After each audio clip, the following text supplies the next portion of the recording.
I'm here with Wes Johnson, who's a paratriathlon coach for the national team for the U.S. He's also one of the U.S. junior national team coaches for triathlon. In 2019, he was named the Paralympic Coach of the Year and also named the 2019 Triathlon Coach of the Year. It's great to have you with me here, Wes, today, and thanks for your time. Yeah, thank you. I'm honored to be here with you. Maybe you can just talk a little bit more about your athletic background. I know you competed as a Division I swimmer at the University of Utah, and then how you transitioned from athletics to coaching. Yeah, so I swam all growing up, and then got a scholarship to swim for University of Utah, and I loved the idea of triathlon. So I was getting to the point by the end of college where I was really excited to be done with swimming so I could continue with triathlon.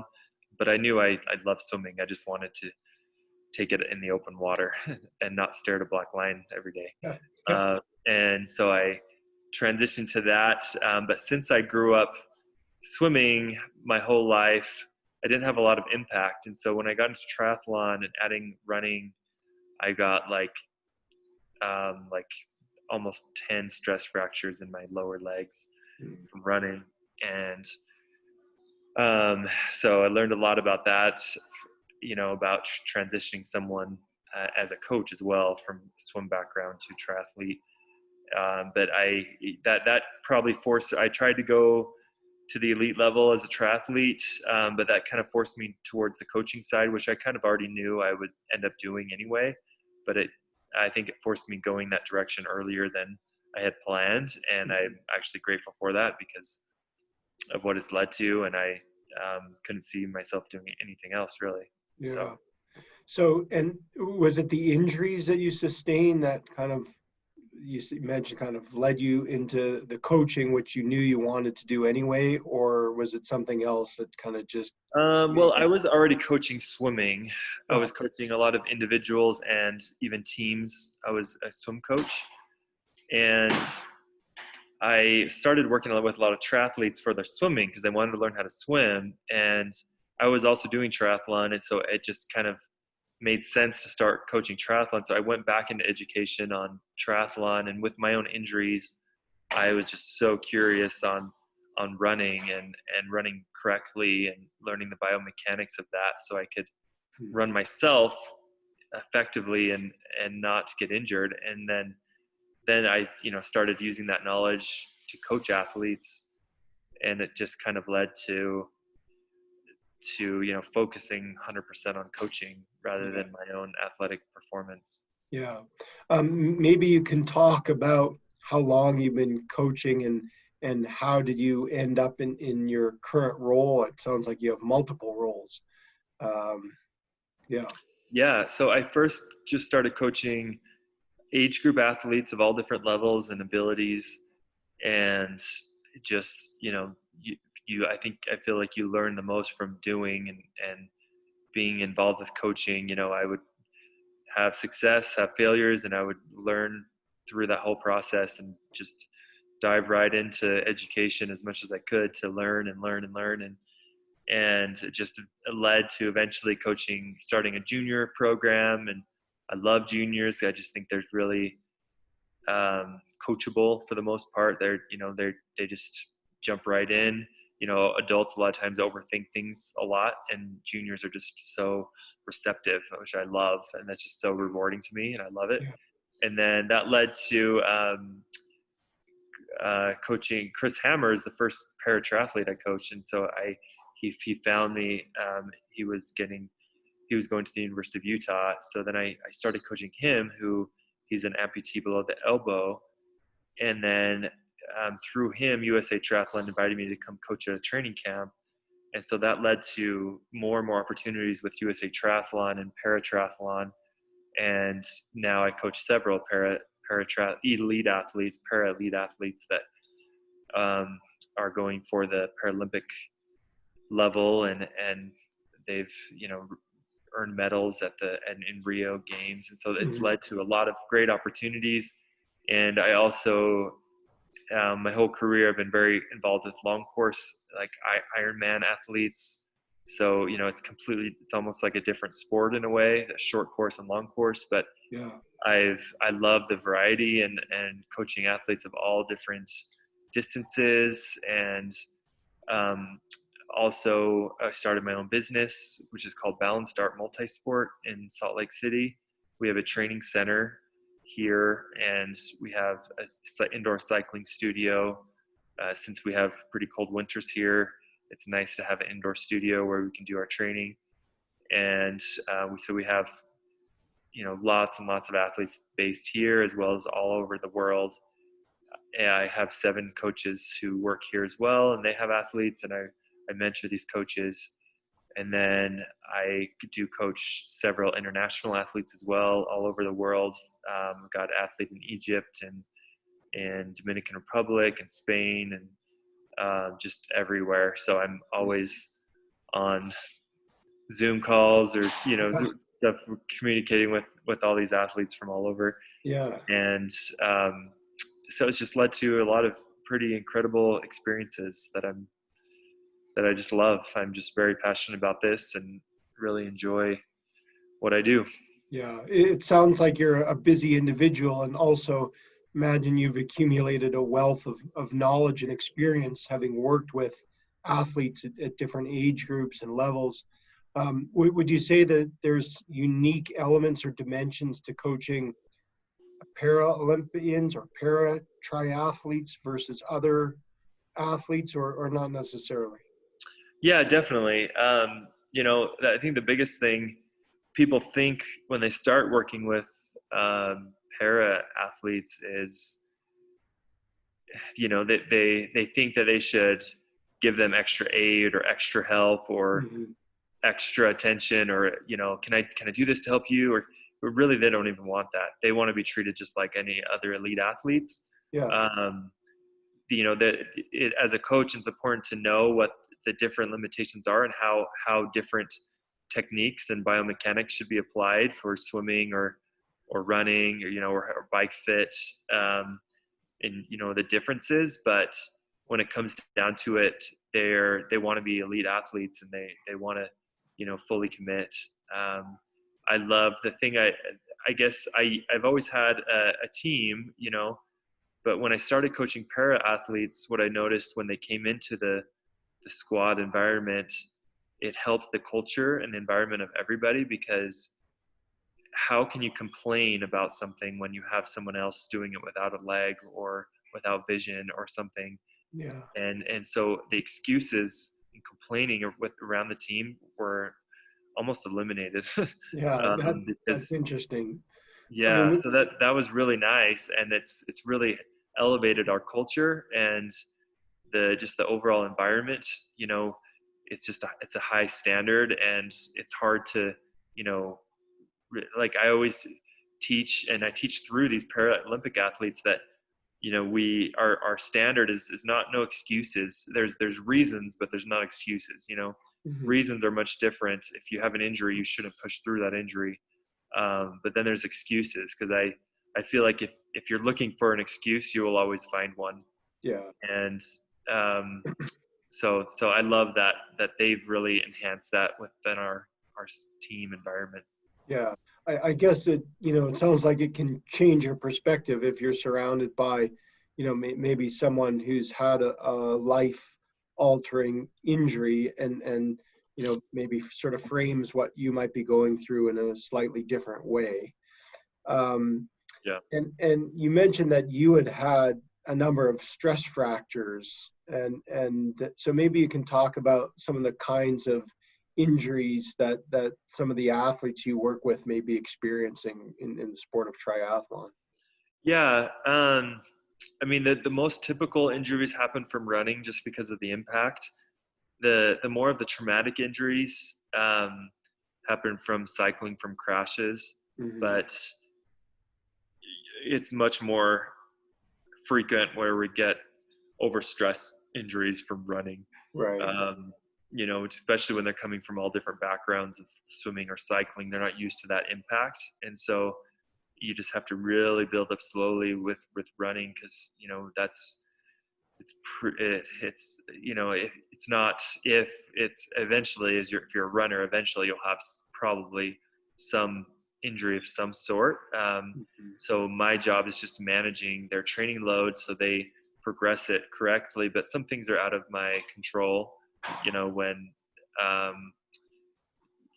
athletes are, they have live their own lives, and if the way they're eating, the way they're sleeping, all that can impact injury. And if they're not eating enough, not sleeping enough, they're going to be more susceptible to these injuries. So there's some things that I try to manage and monitor as much as I can, but sometimes things still happen, Sure. And I think with a good strength training program, you can also limit a lot of injuries. And so, and then there's the traumatic injuries that happen from crash or not over stress, which are also out of our control. Things just happen, and those, I've been through that myself. I had a major crash that led to a concussion that pretty much changed my whole life. And so I've learned how to deal with athletes that go through these major trials, but I found in the end, these trials do make them better people and athletes. Yeah, well, I want to pick up on that point about the injuries making them better people or athletes, but maybe you can talk a little bit about your experience with concussion. What happened, and what were some of the consequences or symptoms? Yeah, so I think 3 years ago, I was the head coach of a training camp in St. George, Utah, and we were on a group ride, and we've gone over this cattle guard hundreds of times, but my front wheel got stuck in it it was spaced incorrectly, and it was really worn down, and I just wasn't expecting that. I was in the back of the group, and so I was the only one that got caught, but we were going almost 30 miles an hour, so it got caught, and I flew 30 feet forward and landed on my face first, and I had a pretty severe concussion, and I don't remember the next 4 days at all. But I do. I think that I thought that my body was actually doing really good, just like 1 month later, because I didn't really break any bones. I broke like a couple like cheekbones and stuff, but I didn't really have anything major with my body.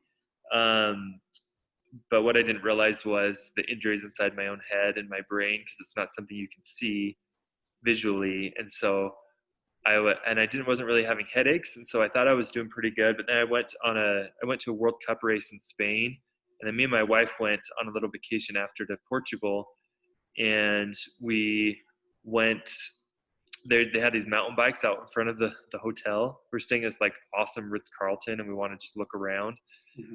But what I didn't realize, my reaction time was really slow. So I went like around a corner, down a kind of a little bit faster hill, and my reaction time was too slow to notice a security gate with an arm coming down. And I hit it, went over the handlebars, broke both wrists, and hit my head again. This was only like 4 or 6 weeks after the first crash. Yeah. And yeah, that's when really all the problems started. So I went through, some depression, some I don't think I could stay present with really anyone in my life. With my own wife, with my kids, with my athletes, I couldn't stay present. And that was the biggest problem. And I just felt like I was all over the place and couldn't focus. And I really had a hard time with it. And I had to learn really why I wanted to be a coach, because I didn't really want to coach anymore. I was like, I can't do this. Like I can't do this anymore. So it actually forced me to really find my real purpose and why I want to coach. Yeah. And that led to, I thought that I was just not myself anymore. I felt so different.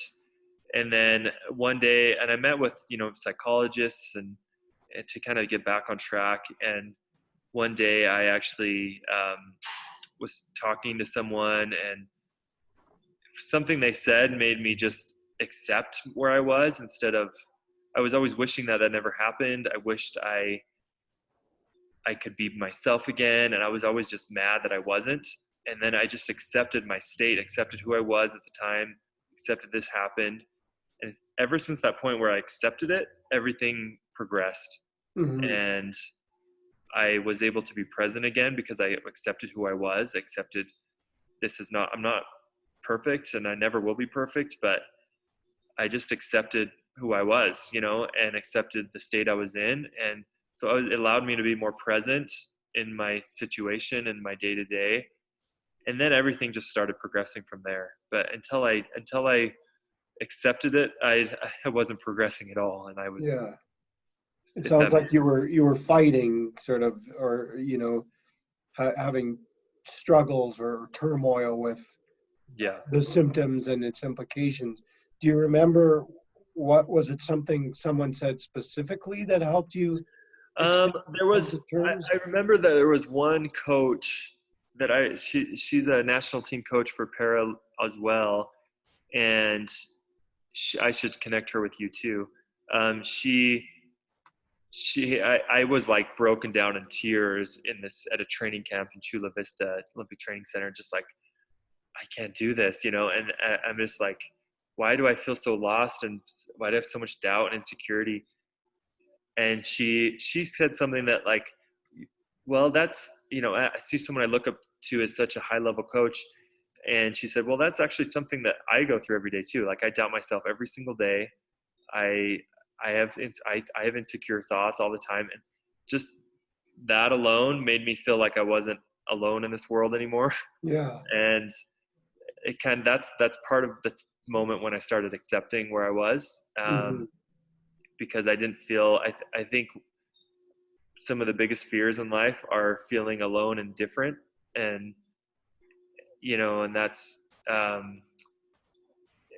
think that's why, our country has like, some problems with racism and that kind of thing, just because it's big fears where we fear being alone or we fear being different. And, and, that just her saying that I didn't feel alone anymore and I didn't feel as different. And so I accepted myself, I guess. Mm-hmm. And Would you say, Wes, some of these symptoms you were experiencing, was that a consequence, do you think, of the concussions itself, or was it more just kind of related to your state of mind at the time, irrespective of the concussion? I think it was the concussion, but then it led to me not trusting my own brain because I just didn't think that my brain was working. So I was always doubting myself. I never, Mm-hmm. every decision I would question. I'm like, is that the right decision? As a coach, I'm making so many critical decisions every day with people's lives. And I was just always doubting myself. So then, that carries over into athletes' belief in me and setting up their program. So, I felt like I wasn't, going to be able to do a good job at this anymore. But because of that process, it forced me to really find my true why behind all this and figure out how to be effective and be more present. And through these lessons, I'm not saying it, this is why I got the Coach of the Year award and on better results in the coming years, but I learned some major lessons that allowed me to be more present and allowed me to be a little more effective with athletes. And when at this award ceremony, it was an NBC special on NBC, and it just allowed me to like reflect. Like I've been through so much, and it made me just think through all the things that I've been through and learn from that process as Yeah. a coach, and how I'm able to implement these same techniques and advice to athletes now. Mm-hmm. So, and it's helped me be a better person because it helped me appreciate, be more grateful for the little things. It made me grateful for my family, my wife, because I relied on her more than I ever have before. It made me grateful for just everything we're able to do, and for my job. Now I'm just more grateful than I ever have been before. Yeah. and just feel lucky that I, and some of those lessons I don't think I would have ever learned without that accident. Right. And you mentioned on several occasions, Wes, that you feel more kind of present centered, present minded. Yeah. And maybe you can speak to kind of why that came about, or how that's helped you in terms of your work with athletes. Yeah. Yeah, I think for me, I think in the profession, and probably most professions, I feel like learning to be as present as you can is a key to success, because the more you can be present in what you're doing and focused on being in the present rather than the finish line, or rather than, as an athlete, a triathlon can be a long race. And if you're starting the race and you're already thinking about the finish line, you're not focused on what you need to be doing in that very moment. And that's why, a lot of our athletes, especially on national team, they work with sports psychologists on mindfulness, to stay present in their situations, learn how to stay present with their training, learn how to stay present in the race, rather than focusing on something else, focus on what you need to do in that very moment. And as a coach,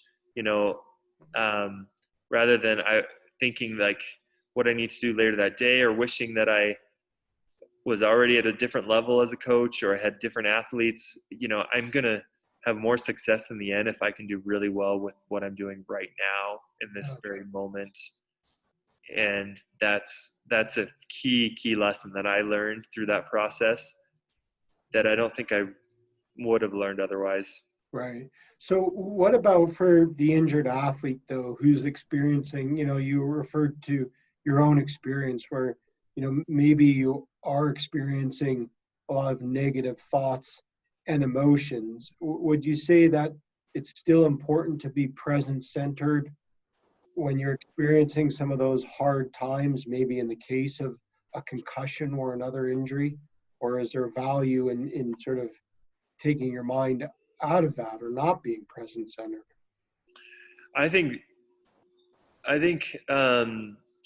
you know, I think it makes sense sometimes to take your mind off of it for a little bit, but then coming back to finding purpose with where you're at. So if you get the injury, with triathlon, it's unique because usually if you get an injury from running, we're still able to swim and bike, Mm-hmm. And so I try to always pivot the mindset to make it a positive situation. So if it's an injury related to the shoulder, we can focus on running. If it's an injury to the legs, most likely we can still swim, and we can make gains there. We can always shift our focus to try to turn the negative situation into a positive situation. Even right now with like this whole COVID situation, I've had athletes, shift focus a little bit.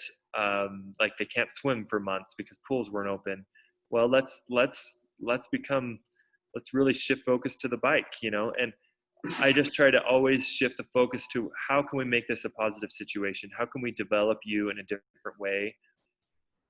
Because, big picture wise, if we want to get to that top level, reach your ultimate goal, there's other areas that need to be brought up to, in triathlon, there's, it's hard to progress in all three disciplines at the same time.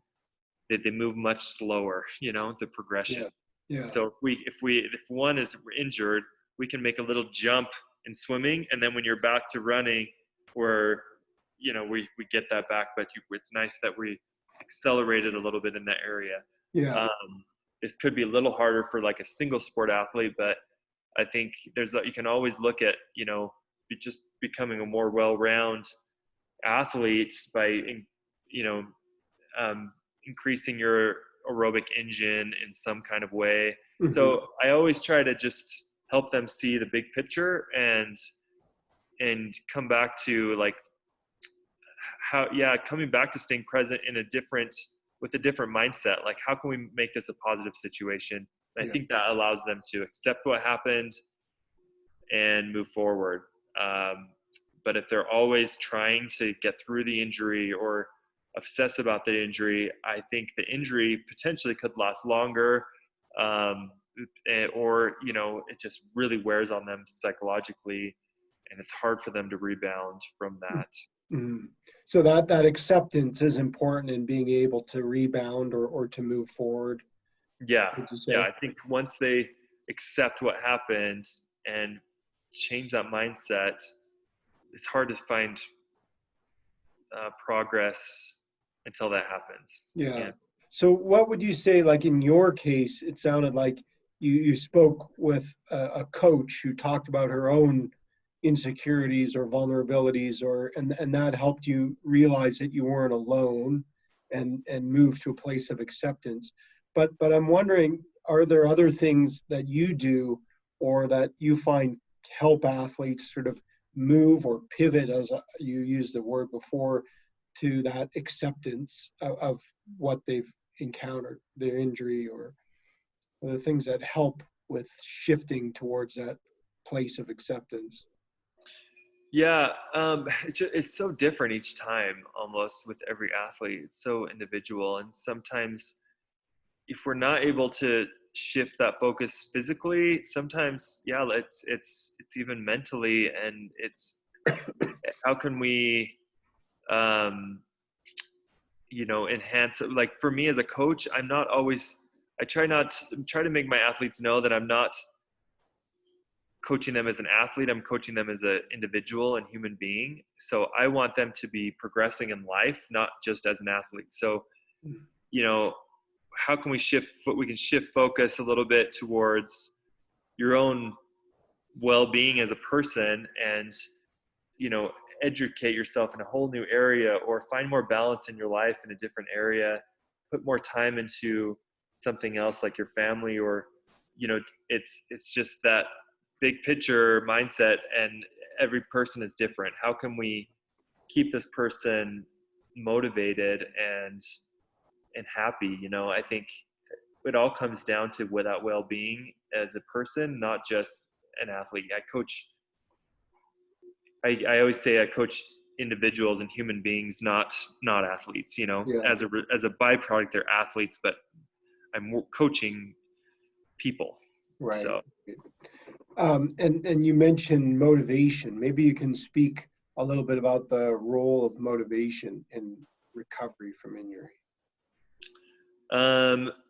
Yeah, I think it kind of goes back to that same thing. Just finding if they feel like they have purpose, if they feel like what they're doing helps them become better in any way, and it gives them purpose, then they find that motivation. But, you know, all the time, if I'm putting something in someone's plan and they don't really see the purpose, they're not nearly as driven or motivated to do that specific workout or exercise.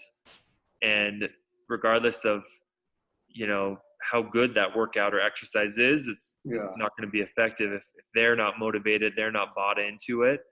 And so I think they need to find that purpose in what they're doing and that in their life, to feel motivated. So sometimes I, you know, just racking my brain and discussing with them and asking them questions of what can we do to, you know, find that purpose, and which I feel like usually translates to motivation. Yeah. So before you mentioned finding your why or your true why, and it sounds like you have conversations with athletes about what their reasons for recovery are, or kind of what's energizing them.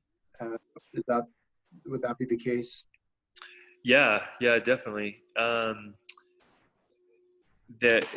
think just always, I like to try to make sure the athletes have that why, because I think every trial they have, if that why isn't really established,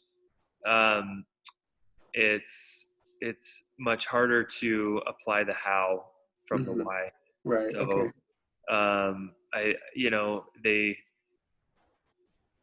If I actually just gave a talk at a worldwide conference this last weekend, virtually, on finding your why, your how, and your who. And Yeah. I can send you a link to that conference if you want. Sure. Um, and if that why is established, I think applying how to do what they're doing is always much more effective.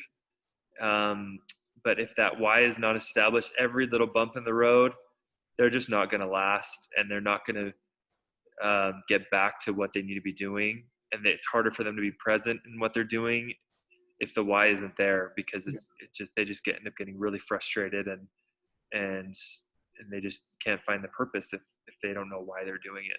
Yeah. So I guess the how kind of refers to the steps one takes, or the means by which you attain what you want. And the why, of course, is kind of why you're doing what you're doing, or what's driving you, what you're seeking.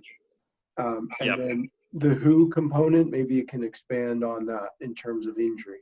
Yeah. So how I came up with this why, how, and who. One time I was at a conference, a coaching conference, an international coaching conference, and there was a coach I really respected, and he seemed to have a lot of balance in his life, because as I gone through this career, I've noticed a lot of the top level coaches don't really have a lot of balance. That's really don't really seem to have a family life at all, or even married. And so I that's not something I wanted to sacrifice, but I did also want to get to that level as a coach. So I went and asked him after I found him, and he said, when I was around your age, like 30 years old, it took me like 10 years to find my why, 10 years to find my how as a coach, and 10 years to find who. In those last 10 years, he found several Olympic medalists and he coached them, but until his why and how were super established, he couldn't find those individuals. So there's two sides on the how. One is, as a coach, who are the people I want to work with? And for me, it's their values as an individual. Do our values align? What are the important values to me? Are they important values to you? And that, to me, that has nothing to do with like religion or anything like that. That's like Yeah. values of living your day to day, whether it's integrity or being little things like being on time, or what are like the really important things to me, and they need to align with people that I want to work with, or I'm just always frustrated. Historically, before then, I probably thought that I could work with anybody, but I started realizing like there's going to be people that I work with better than others.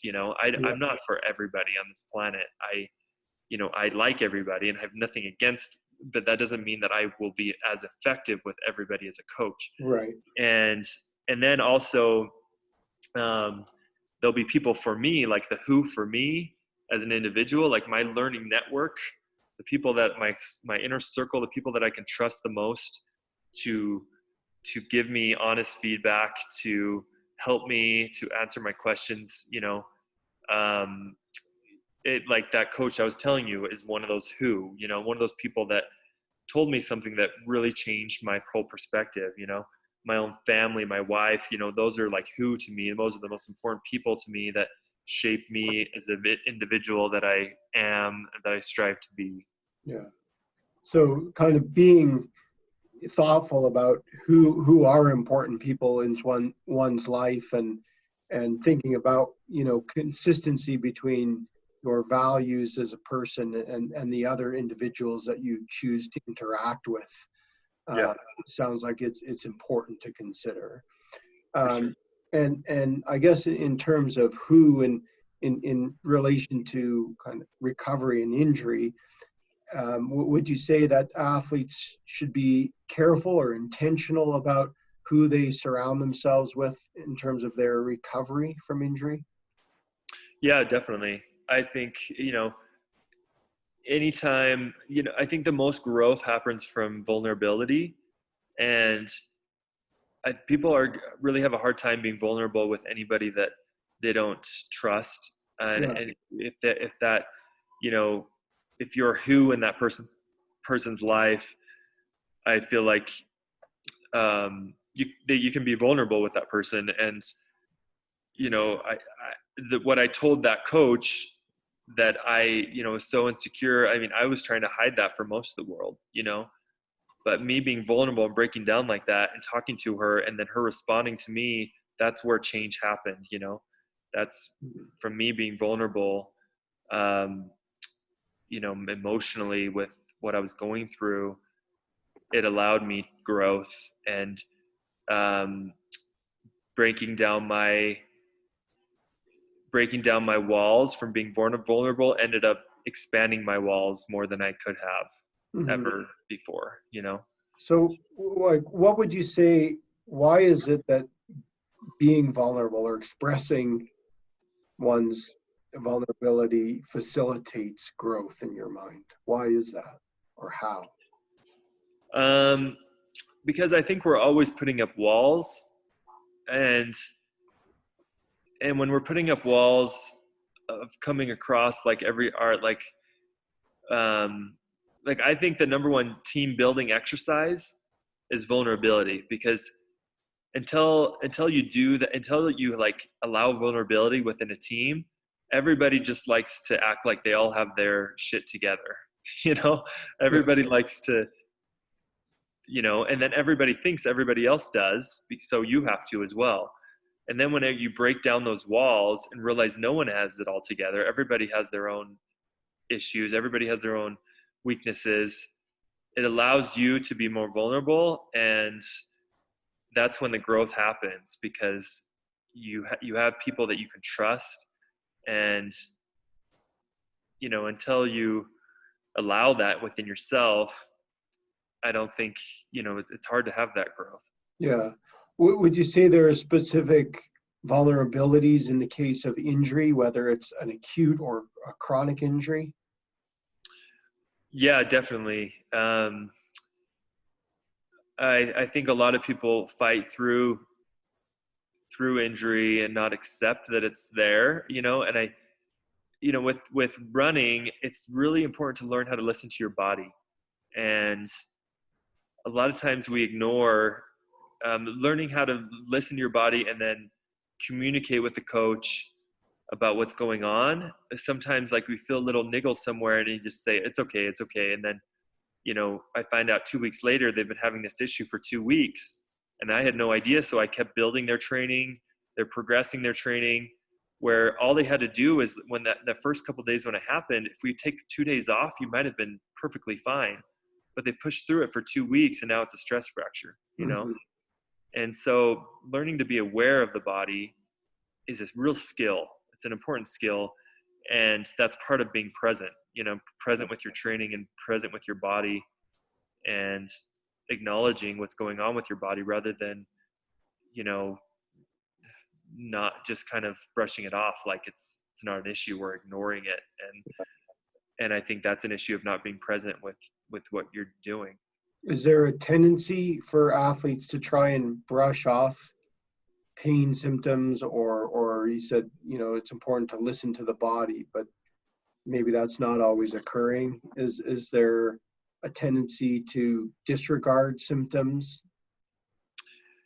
Yeah, definitely. Because a lot of times they're so small that they don't really feel like they're an issue. And then, other times they have an issue that may not be a big issue, but because of it, that it's subconsciously they're protecting it. And so they end up compensating and running it a little bit differently. And then they cause a different issue with another area. And then that causes another issue because they end up compensating and running differently to protect that area. Yeah. And it just, these small little things just build over and over. And so learning to be aware of these acute little things are so important. And whether that's acute or, then there's the chronic injuries that people just start to just think it's part of their normal, This is my normal. And sometimes there is that, but it can just lead to bigger issues. And the more they train through something like that, the more they end up protecting it. And whether it's conscious or not, they protect it and they run differently, or they do their exercise differently, which leads to other injuries and other problems. Okay, so they can compensate, that then leads to maybe other issues in other body parts or areas. Yeah. You also mentioned, Wes, this issue of communication, and maybe it can speak to the importance of athletes communicating to you as a coach, signs and signals of wear and tear on the body, or maybe damage, or to other sport medicine practitioners. Yeah. And that's me as a coach. It really helps when I'm really present in their lives. I think that's a really big key to being a coach is being present, because, whether it's an injury or even just leading to overtraining because they have too much stress in their life, if I'm seeing them frequently, I'm pretty good at noticing, mood changes or other little things that, sometimes they're dealing with an injury or just over fatigue because of other stresses in their lives. And so if I'm present and I notice those things, so I have a few different ways to monitor that. I try to see the elite team. I try to see them as often as possible. So I see the athletes. I watch their, I know what their baselines are, how they normally act. And if I see huge differences in their personality or their mood, then I know something is up, and I try to address that sooner than later. And I think earlier in my career, I would kind of just brush over it, but now I try to really address it as quick as possible. And I also have a monitoring system within the software I use to coach the athletes, where they write in every single day the amount of hours they slept, if they have any issues with their body or how it feels, and then with just all like 10 things I'll ask. There's a bunch of things in there, from like body weight, but I usually don't have them do body weight because I think them being overly hyped on body weight can cause other problems. So I usually have them ignore that, and then I have them go through all the other, little trackers. And then if I start to see something is off, or, we have a bad race or a really bad training week, I have a trend of these subjective metrics that I can look at over the last month. And, usually they'll say, oh, my training isn't going well. That was a horrible race. So that was a really bad workout. Well, so I was like, well, let's look at the past month. And it looks like 2 weeks ago, you only slept for 4 hours every single night, and then I think that's why we're having these issues now, and so I try to, catch these things sooner than later. And I think that's, I don't know if that answers your question. Yeah.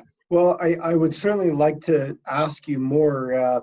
Maybe we can carry on our conversation further at another point. I'd like to ask you more about monitoring changes in athlete thoughts and emotions, particularly with their injury recovery. But Okay. I know you have some other commitments. So thank you so much, Wes, for your time and your insights. And I think you've shared some really interesting personal experiences and also some great information that I know can be of value to injured athletes. So thank you for taking the time. Yeah, no problem. Yeah, happy to do it again. Thanks. Have a great afternoon. Okay, you too. Thanks so much. Okay. Bye. Bye.